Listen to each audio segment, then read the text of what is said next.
Happy to be joined here by former Governor Bill Walker on Zoom. How you doing, Governor? I'm doing fine, Jeff. How are you doing today? I'm doing good. We're on the Zoom because of the COVID, but I was just talking to you before the podcast, and you were saying I think your last interview as governor was with me, right?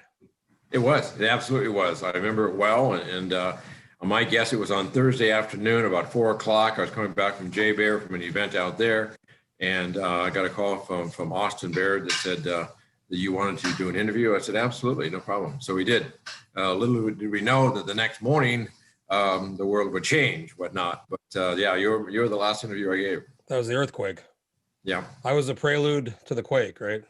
Yeah, you were the prelude to the quake, exactly. Yeah, I was in that elevator coming down from the 18th floor when it hit, and I just thought, I was in the 64 quake, and so I'm thinking, wow, this is interesting bookends of my time. But anyway, it was an interesting day for sure. I was just getting out of bed, and I remember it vividly. I was very scared.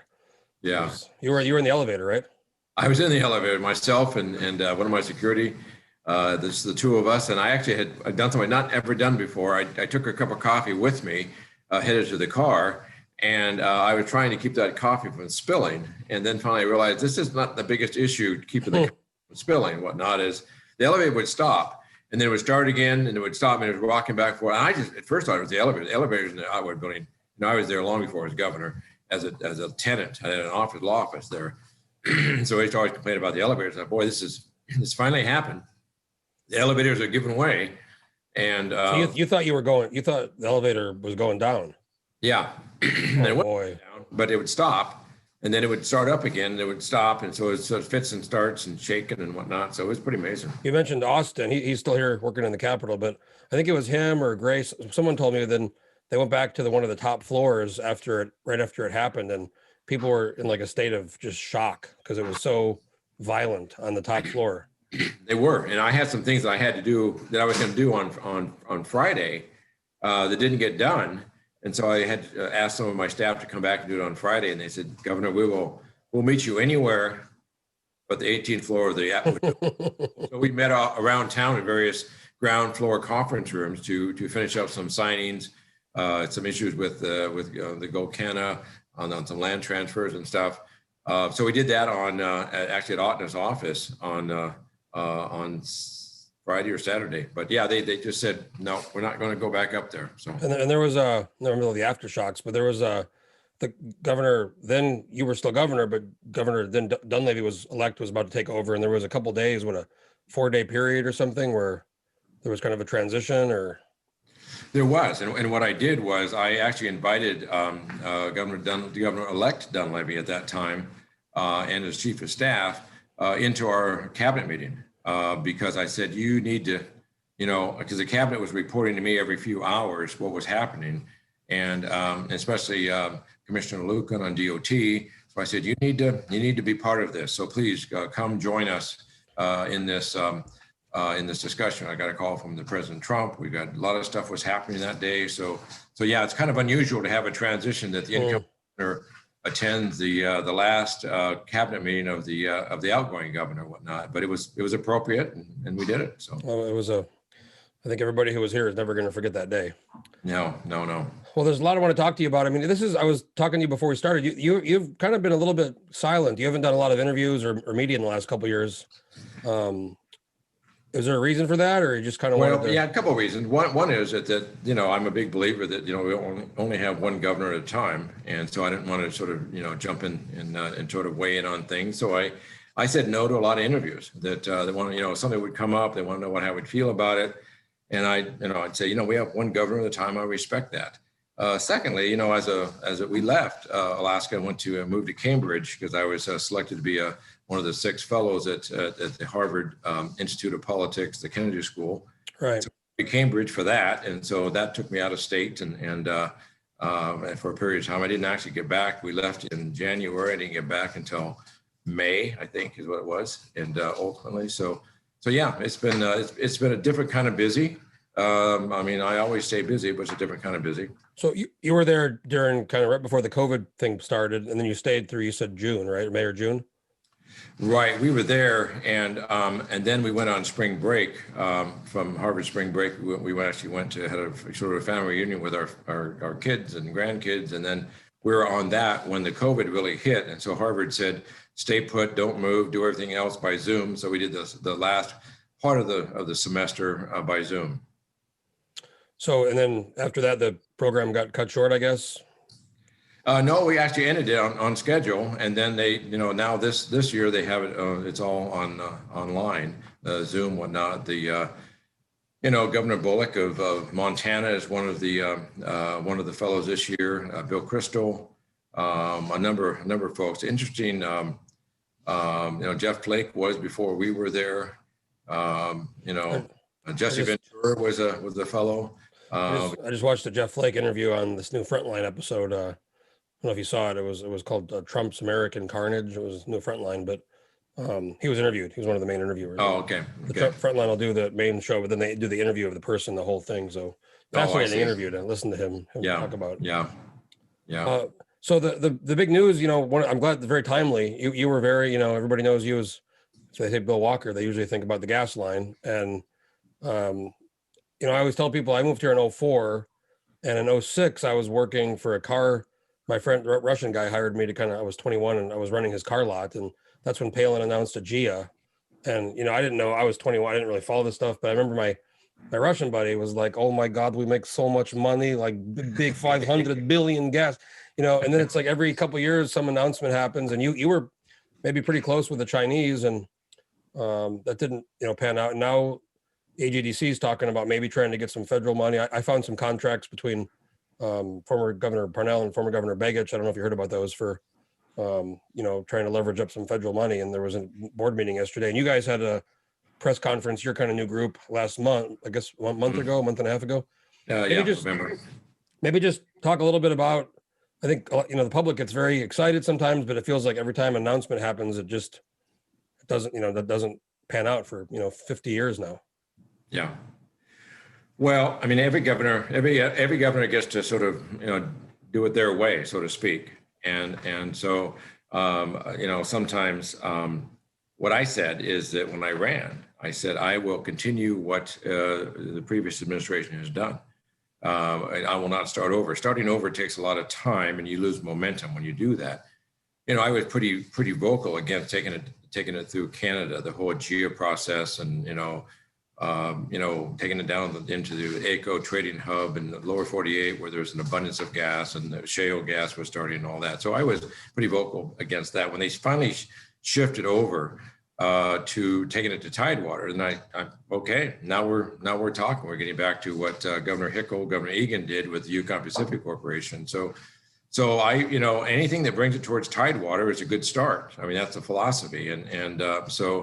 Although I've got to say, the time I spent with the market, specifically with President Moon of Korea, South Korea, and Prime Minister Suga of Japan, with the president of Mr. Hiroshi, the president of Tokyo Gas, who actually came to Juneau, brought his wife, and spent a week there with us. President Xi of China, President of Vietnam. The Asian countries, the market is what's really key, and it's getting filled up. It concerns me that is being filled up, and Alaska is not part of that anymore. So a good turn. I think, a lot of folks say this is, I talked to Larry personally and some others, and probably very unlikely, but if there was federal money to build a gas line from the North Slope to Fairbanks, if that would be, I mean, is that a start, or is that maybe just a kind of pie in the sky? Well, I think the concern with that, I mean, it's from what I read about it, it looks like it'll deliver gas to Fairbanks a little bit higher than it is right now. But the concern is that the markets are getting filled. I mean, BP, shortly after their announcement of selling out of Alaska to Hilcorp, they announced their $9 billion LNG contract with KoGas. Well, that was our contract with KoGas. We had a contract like that with KoGas, and so they're going to supply it out of the U.S. Gulf Coast someplace. They don't even know where we're going to get the gas, but or maybe they do. They haven't said publicly. But I mean, the point is that to start a project, to do a project without engaging with the market and having a market for it. That's what's going to bring the price of gas down to $1 versus what the discussion is whenever I was in Seoul, Korea, I'd look out at the, one block of Seoul, Korea was our population of our state, I think, or at least it felt that way. And, they have the population, no resources. We have the resources and we have a small population. So we're a perfect fit for the Asian, which we've done since 1969. So what would you say happened?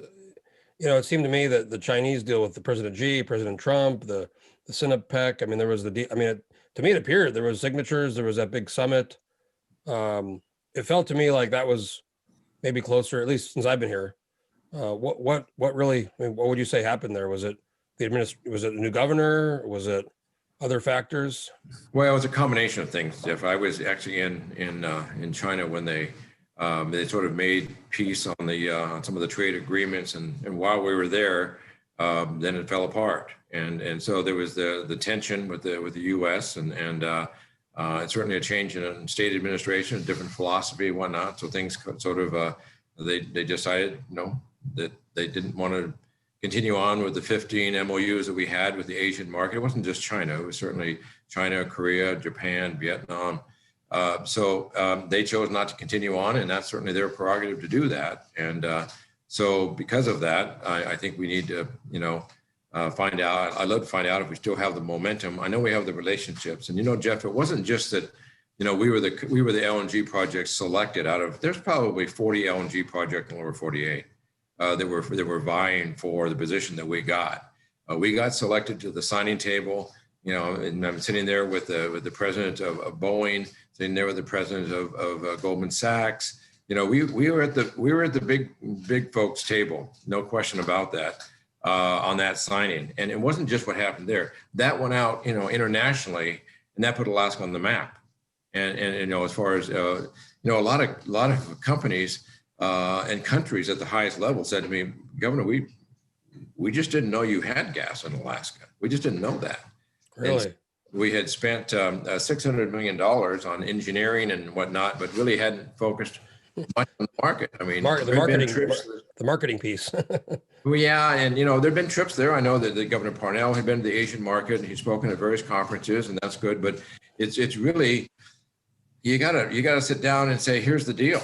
This is conventional gas. This is not shale gas. We don't go explore for it. We just stop putting it back in the ground. I mean, it's the most secure supply in probably in the world, quite honestly, of conventional gas. So there was this new group in November. It was you, Bernie Carl, Joey Merrick, and I think one more person, right? That was at the. Well, we came together, because just knowing, Bernie went with me to the market. Yeah, do you know Bernie? I've met him a few times. When I was much younger, I went to the hot springs once and had a fascinating, great guy conversation. Well, he was a pretty significant naysayer on this project and on the gas line. Until we went to the market with it, we took about 40 or 50 Alaskans to the market and sort of a trade mission. And he and his wonderful wife Connie were part of that. And boy, he came back on fire for this project because he saw how we were received. It wasn't because it was me; it was just because it was Alaska, and so he was. So anyway, so Bernie's always been fired up since then about it. Joey Merrick had, just because of the, for lots of reasons, because he was on AGGC board. He saw firsthand what was happening, the momentum. So he said, let's continue this. So yeah, we put together a group to do it on the private sector. And we did it because the board, the AGC board, took action saying by the end of the year, they're going to select somebody to transition it over to. We said, okay, well, and if there isn't anybody, then they were going to put it out and potentially, sell it off for scrap. And we certainly didn't want that. So we put this together and made a proposal to see if there's no one out there, if there's someone better than us, please select them. If there isn't, then we'd be happy to pick this up and put together a private consortium of Alaskans. So, I mean, it sounds like they might have some idea. I mean, I know that after you guys did your conference, they sent a letter, and then yesterday at the board meeting, Joey Merrick testified, and it sounds like, I don't want to say tension, but it seems like maybe there's not a lot of love going on. Is that maybe the way to put it? Well, there's not enough communication to know if it's not love or what, but We haven't heard back, and I mean, I have met with a board member and whatnot, but so, for whatever reason, they chose not to engage with us, but we're hopeful that now if they want to talk about a line to Fairbanks, a large line to Fairbanks, that's the easier end of it, quite honestly. And we pick it up in Fairbanks and take it on south to, to Nikiski for a LNG terminal. The permits are there, export licenses are there, and let's finish it. Let's do it all at once. I mean, it is, I've heard this from several people. It is basically the big mega project shovel ready in Alaska right now, right? Is that kind of the only mega project that's ready to go? Well, and I mean, shovel ready might be. I'm sometimes a little bit careful about that. We have a lot of permits. There's many more permits. I should say the senior permits are in place. I mean, so that's helpful. The FEIS, so the final environmental impact statement. I mean, there's some litigation associated, which is typical, but I mean, the senior permits are there. There's a lot of, there's probably 1,000 permits you have to get. I mean, every time there's an outhouse, every time there's anything. I mean, there's lots of permits, but the senior permits are there. That's correct. Didn't Governor Hickel, didn't he just say, just build it? Yeah, he was pretty much that way. And although they got all the senior permits. I mean, Yukon Pacific, plus they engaged with they were engaging with the market as well. So they would have built it. I mean, my goodness, they had everything that's available now. The difference is the export license, of course, is not in the state's name. It's in the Exxon, BP, and Conoco, and the land is not in their name. That's still owned by the LLC, which is Exxon, BP, and Conoco. So, but those are technicalities that can be cured.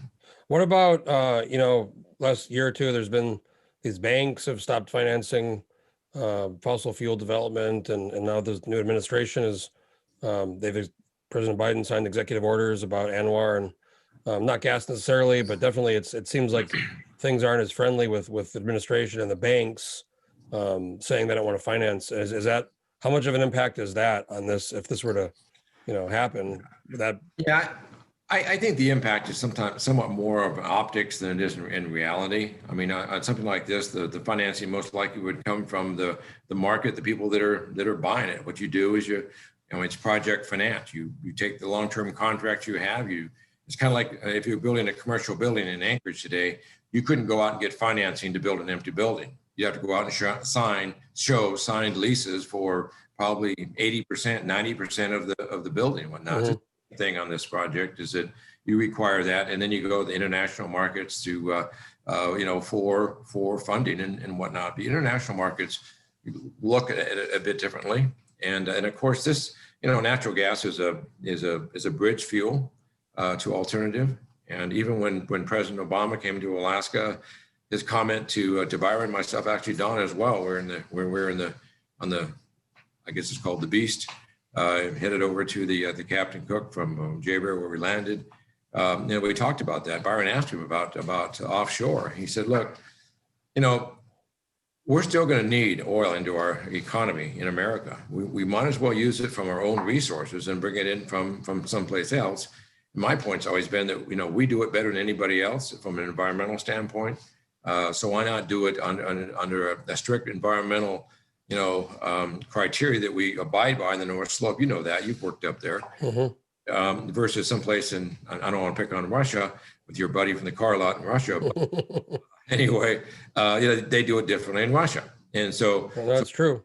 Even President Obama. So I was on a rig. I didn't work. I was up there a little bit here and there with my old job, and I never did a shift. I never did hitches 2 or 3 weeks, but I was up there for 4, 5, 6 days at a time. And we were on a rig once, and they had a very tiny. The rig had a very tiny hydraulic fluid leak. I mean, it was almost nothing. I mean, everything stopped. They cleaned it up. It was a bit, it was, and you see those pictures of, maybe it's better now in Russia, but especially in the Soviet times. I mean, it was just. Not good. I mean, no dust around the drill rigs in Russia. I'll put it that way. And, but they have the drip pans under every vehicle up there. They go to the nth degree to and so anyway, I think that's the difference, and that's been.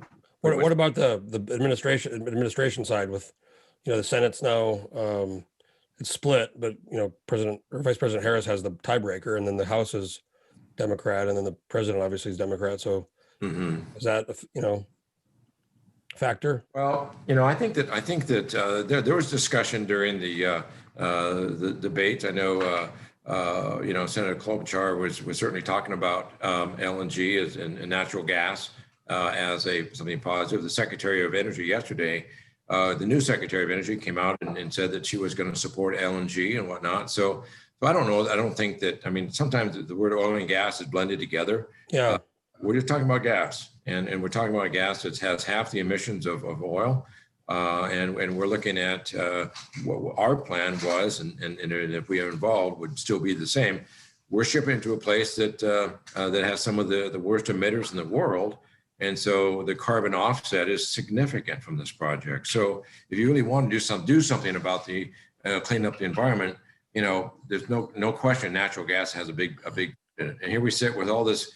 8.4 billion cubic feet a day is reinjected in the ground in Alaska. Nobody in the world does that. So anyway, Jeff, I could talk for days. I know. That's why I said normally I do about 30 minutes. I love to because it's here's the deal, Jeff. Alaska's a resource state. Okay. We've always been a resource state, and we've made our revenue based on our resources being exported. And we live off the, if we didn't, if fish didn't go to Seattle, or Asia, there's a ship a week, I believe, out of Dutch Harbor to Asia with fish on it. So if fish, timber, coal, we sold coal to Korea for decades out of Seward, out of the Usabelli mine, and employed hundreds of people at that. So it's all about the export of our non-renewable resources. But our goal really was to turn the non-renewable into renewable, kind of following the Hammond plan and whatnot. But if we don't export it, here's my concern. My concern is that as the world changes, which is changing, I mean, it always does, as we go closer to renewable, I don't want Alaska to have the equivalent of a warehouse full of Polaroid film, and that's what I hope. Doesn't happen as far as our oil and gas. That's why we need to develop as quickly as possible while we can, and put that revenue into the permanent fund so we can grow the permanent fund. That's what we need to do. That's Alaska's future, quite honestly. And that's where I wanted. That's why I'm glad you brought that up, because that's where I wanted to go next. I mean, I'm here in Juneau, and I've been here the last. Unfortunately, I first came to Juneau in 19, so I didn't. When I started the website, I was still in Anchorage, so I didn't spend time in session when you were your last session. But I follow this stuff very closely now, and I tell people all the time. I said you can disagree with the Governor Walker's plan or not. You can hate it or love it, but you tried to do it. And now, I watch these finance committee meetings. There's no money left. There's less than $1 billion in the CBR. All that money's gone. There's you mentioned the renewable resource. You got the POMV passed, and we used to have 90% revenue oil. Now it's about 70 permanent fund draw. But there's really no other. I mean, there's a little bit of oil taxes here and there, which is much less than the draw. But there's no money left. There's pension obligation liabilities in the billions, and there's no really plan to raise any kind of revenue. And you can't cut spending because they've, as you did that. I mean, it got cut since about 2012, 2013. And I'm just, somebody who's 36 and live here, I really worry. I mean, what do you think is going to happen? And do you wish you could have done more to, under the legislature, it was difficult. It was definitely very contentious. Well, it was challenging. And I did have a plan that everybody could find something they hated about the plan. There were lots of it I didn't like about the plan, but I just felt that if everybody gives a little something, one in one way or another, then we can pull this out. Our plan was to take all the state revenue we had of it, all the savings accounts and CBRs and everything, and dump them all into the permanent fund and grow that permanent fund. We get that permanent fund to $100 billion, and it kicks off 4.5%, 5%. Well, there's the state budget. That's it, yeah. So we did. We came in with oil at 80% of the 90% of our revenue, and left with it at 30%. So that was a big, 26, Senate Bill 26, and the Republican Senate they passed that. Actually, the first time they passed that on some of the reductions on the permanent fund as well. So, we ran into some problems with some legislators that honestly said to me. One of them said to me in tears, she said, "You're right." She said, "Governor, you're right." I said, well, thank you. I'm glad to hear that. I appreciate your support. And she said, "Oh, no, No. Don't get me wrong. I'm not going to support anything you're trying to do because I would never get reelected, whatnot. So she said, my constituents don't understand. I said, well, okay. I mean, it's a real, conundrum for me because I see these folks. I talked to a lot of them, and they do. I mean, most of them really they want to get reelected, and they'll say things privately and they'll do the opposite publicly. But it's a conundrum because you did a lot of things which most, especially the vetoing of the PFD, that was probably the big one, and you didn't seem at all really too concerned. You did run for reelection until right at the end, but look what happened. You don't do something that everybody wants, and you don't get reelected. And if you do it and you get reelected, but you don't do the right thing, it's a real conundrum. And I don't know what the solution is, but we see where we are now, and I don't think the state's in a good place at all. Well, Jeff, my philosophy was I said it during one of my State of the States. I said, no, I ran for the job to do the job, not to keep the job. And if I did it, made every decision so that I would keep the job, boy, shame on me. And so that's just not they were very difficult. All of them were very difficult decisions. Don't get me wrong. They were horrifically difficult. The dividend reduction is very disproportionate. It very disproportionately impacts the lower income. There's no question about that. That was very painful to do that. But I look at the long game. I look at the vision for Alaska. I look at the services we provide for those that are less fortunate and those were at risk and whatnot. So it was a difficult time, but it was one that we all knew we were going to face. Governor Hammond was very clear about that. That he's actually said he felt sorry for the governor that had to face this when things went upside down financially, and I just didn't know I was going to be governor when that happened. So. I know we don't get do-overs, but if you could go back, would you still have vetoed the dividend in 2015?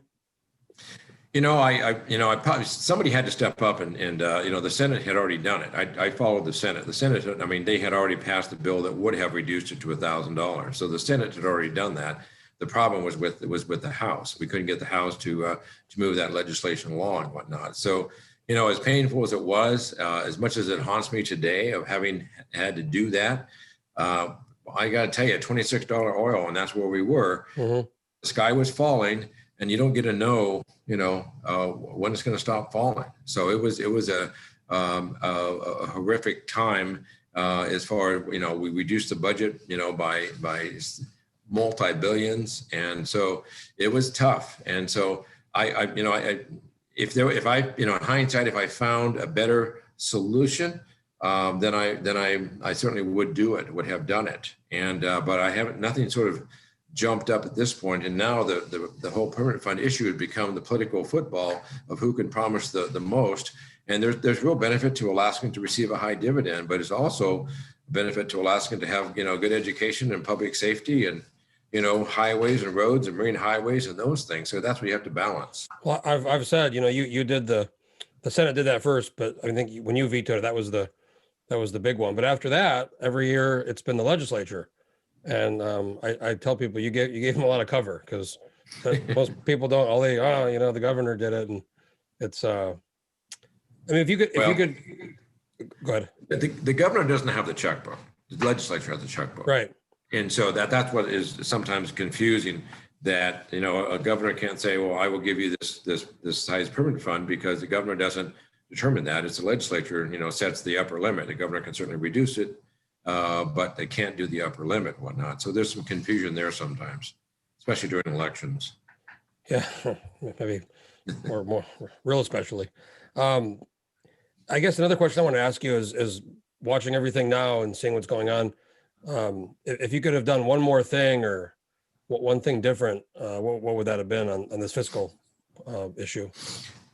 Well, my hands were pretty tied, Jeff, as you've said many times. Well, as far as it, it's really, what could I have done to get the legislature to sort of move the ball a bit more and protect the $18 billion? What I would have done differently, looking back, I would have paid off the unfunded liabilities of the state on the retirement. I would have paid those off out of the $18 billion. I would have put up every penny toward the deferred maintenance out of that. I would have taken, about the first year into my term, Commissioner Hoffbeck came to me. He's the governor. I have some news you're not going to like. I said, well, get in line. There's a lot of news I'm not liking. So what's going on? He said, well, I did some research, and Randy Hoppeck was a great guy. I don't know if you knew him, but just a great guy.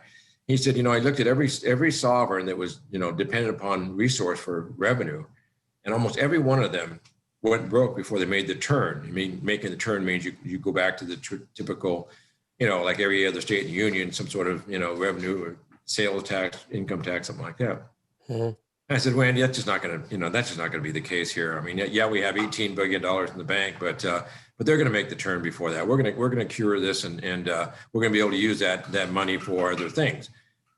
Well, in hindsight, so it sometimes becomes the hiding place as far as people can, you know, be pulled out of this fund and that fund. You know, people don't pay a lot of attention to what fund balances are. I think they are now. I think they do now. So I think in hindsight, Jeff, I would have tried to pay down as much as I was allowed to under the authority, all of our unfunded obligations. I absolutely would. Well, I think we definitely, a long time ago when I was studying economics, I mean, I'll never forget the resource curse. That's the one I never forgot. And we definitely experienced that. You know, today there was a presentation in Senate Finance about the unfunded pension obligations, and they're estimated with PERS and TERS at over $6 billion. And I recalled this, and I called somebody to ask, you guys had pitched pension obligation bonds in 2015 or 16, right? That would have, right. Now that's a gamble because of the market. I mean, some states bought them before the big crash and they got hurt. But if we would have, I think Senate Finance kind of stopped it, but if they would have done the pension obligation bonds back then, this liability would be very much lower.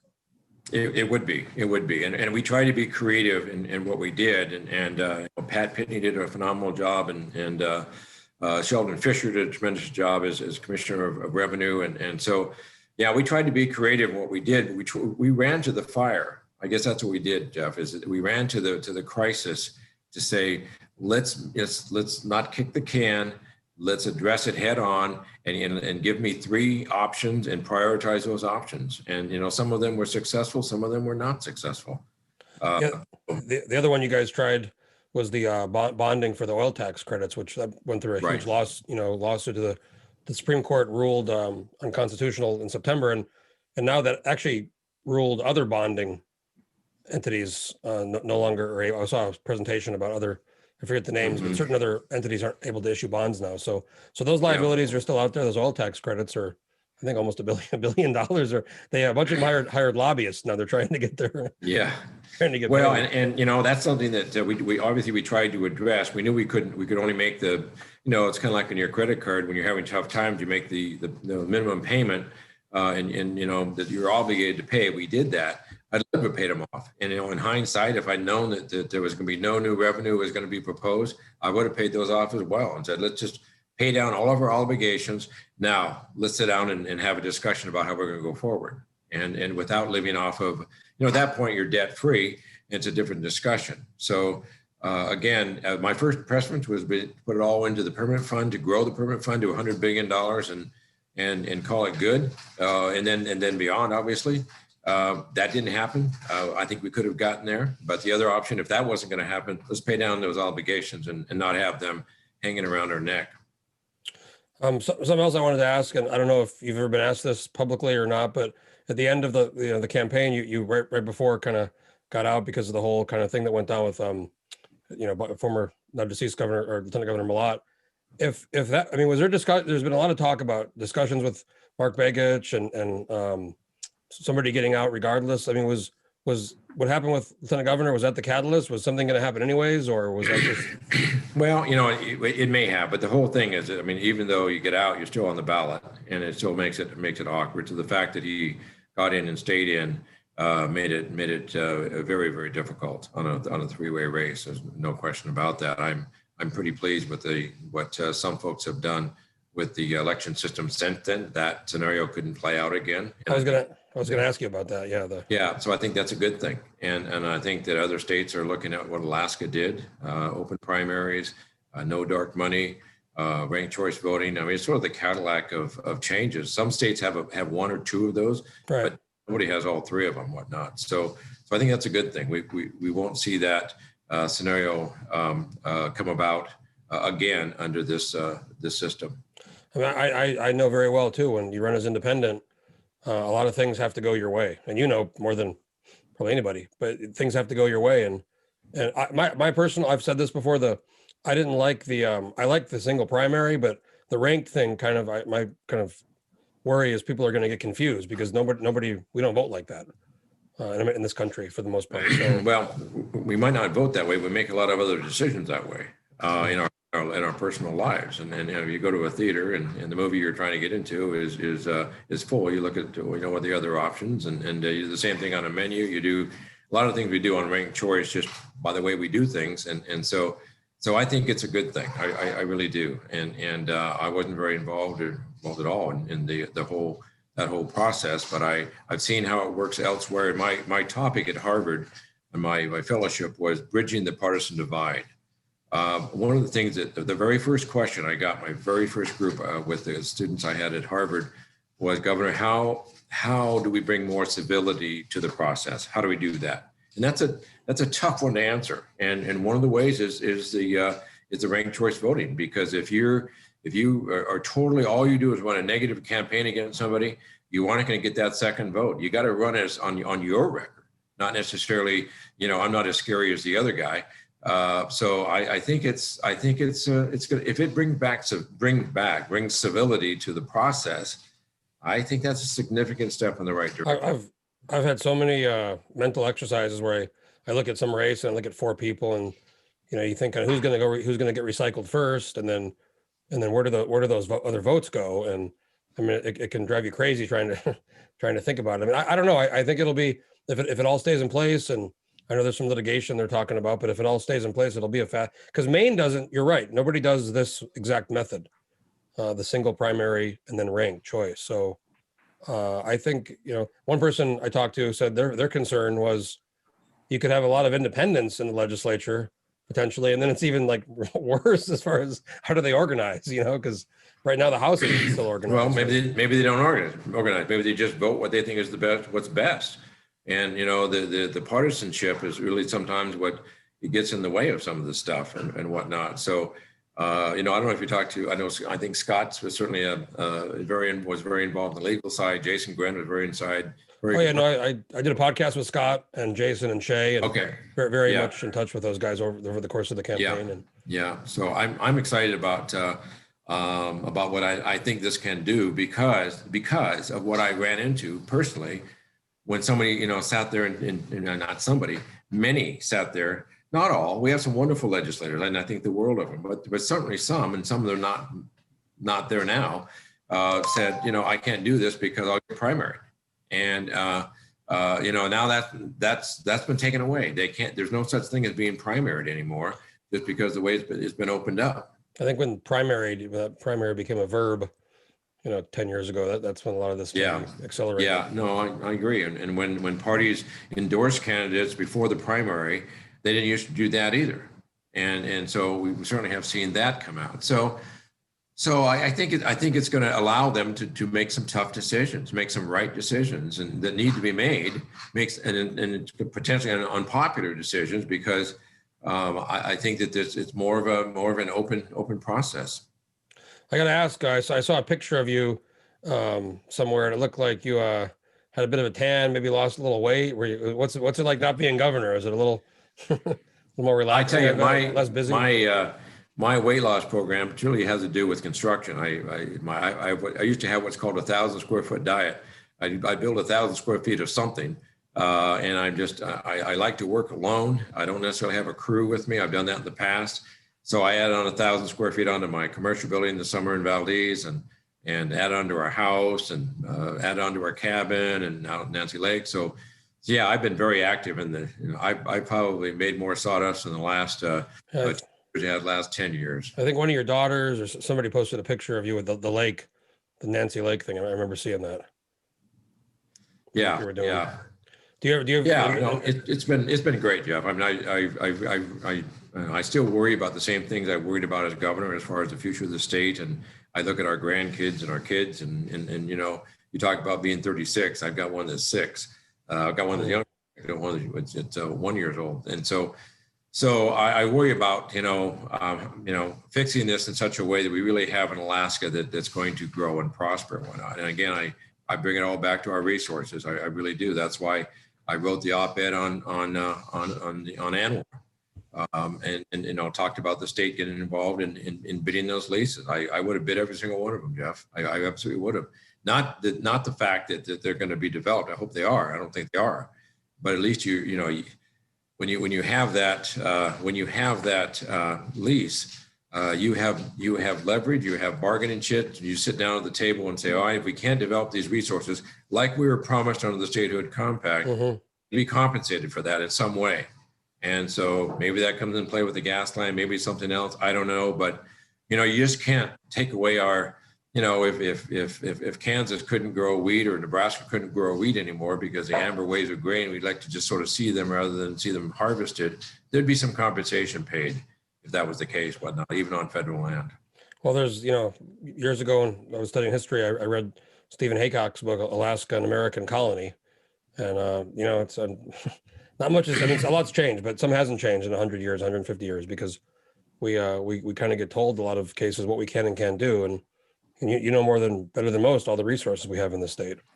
Well, the thing is, I still strongly believe we do it better than anybody else. We absolutely do better than anybody else. I mean, what I would have done, I would have taken the financial institutions, I would have brought them to Alaska. I would have taken them up the North Slope. I would have showed them, taken them on a drill rig and showed them how we do business in Alaska. And I spent a lot of time with Oil Search, and not a lot of time, but some with Kieran Wolf and whatnot. And Alaska is a great place to do business. You have to do it to a higher standard. We're the only state, I believe, that requires a oil spill response contingency plan on every well and those kinds of things. The resources are there, and the difference is on shale oil, shale gas, you have to keep drilling. It's like walking up a down escalator on shale. On what we do, you find it for a long time. So a significant difference in Alaska. Last question. This is the big one. Is there any chance of a Bill Walker on the ballot in the future? Well, I'm not surprised to hear the question, Jeff. Actually, I've heard that a lot lately. People are. There's a lot of speculation now about. I mean, there's been speculation about. People are saying, Mike Navarre. People are saying. Oh my gosh, I'm blanking the name. Your health commissioner. Commissioner Davidson, Val Davidson. Val Davidson. Yeah, that name. Yeah. A lot of names are being thrown around. So. Well, here's how I answer that, Jeff. One is I've not said yes and not said no. I've gotten a lot of inquiries about what I'm going to do and whatnot, and I'm a solutions oriented person. I mean, a goal oriented as far as how do we fix Alaska, and so. It's too soon to say absolutely one way or the other. Am I giving some consideration? Of course I am. But am I on the verge of any sort of an announcement? No.